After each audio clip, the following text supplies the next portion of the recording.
यात्रा कलाकार मालिक विवाद घटना थाना रे टंका फेराइबा को आसी फेरिले अभिनेता नरी पंडा। यात्रा कलाकार नरी पंडा और तुलसी गणनाट्य मालिक अनंत नारायण धलंक मध्य विवाद चलता बेले आज बालीचंद्रपुर थाना रे पहुंची नरी पंडा। यात्रा मालिक अनंत नारायण धलंक ठारू नैथिबा अग्रिम 10 लाख टंका फेराइबा को थाना रे पहुंची नरी हेले यात्रा मालिक थाना को आसी नथिले तांकू जोगाजोग करथिले सुधा से आसीबा को मना करथिले। यात्रा संघ सह आलोचना करी टंका फेराइबा निष्पत्ति नेबे बोली नरी पंडा कहिसंती। अन्यपटे यात्रा मालिक अनंत नारायण धल कहिसंती नरी पंडा मते फोन करथिले एवं से मो ऑफिस को आसी नाहंती एवं से मो ऑफिस रो टंका नैथिले टंका मो ऑफिस रे फेराइबे।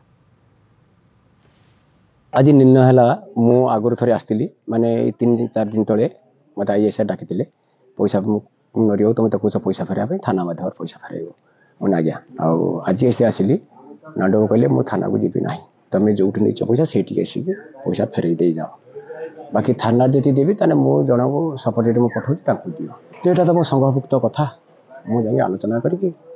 ढाबार नहीं पैसा दे दिहब कि कौन हम से संघ पर निर्भर कर आगू बाधे आईएएस माध्यम नांडू बाबू पैसा ग्रहण करेंगे और नरी बाबू जो एग्रीमेंट थी से रिटर्न करदे किंतु नांडू बाबू कौन कार्यवश से तो आसी न पारू सहित टेलीफोनिक कथा मुझे सी मत कहले आज्ञा देखूँ नरी जो पैसा मोठू अग्रिम आकार नहीं से होटेल नहीं से होटेल आनी मत देदे आज पुणी आम आउ थे फेरी जाऊँ और आगामी दिन में बोधे नांडू बाबू सहित जी मुझे कथा सौहार्दपूर्ण वातावरण भितर से केस को समाधान करने से इच्छा प्रकाश करुँच टंका मत सी निजे फोन करता किंतु आसी ना मिथ्या कहता आसी मो पाक टंका मो ऑफिस की आसी ना कि मो टंका फेर आसी ना ऑफिस थाना जोगाजोग मुझे थाना विषय थाना टंका देनी टंका मुझे जो ऑफिस पैसा आसी कहता पैसा फेर जी बोले कि आसी ना मिथ्या कहता मो पाक आसी ना कहीं आगे सब लोग देखिए पैसा 10 लाख टका दिखाई 10 लाख जो दि जाइए 10 लाख से नहीं आज्ञा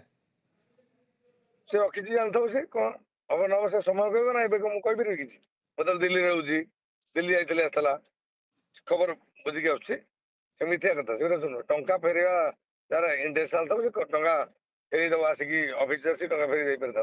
से मो सह जोगाजोग करता कि आसी ना मिथ्या कहता।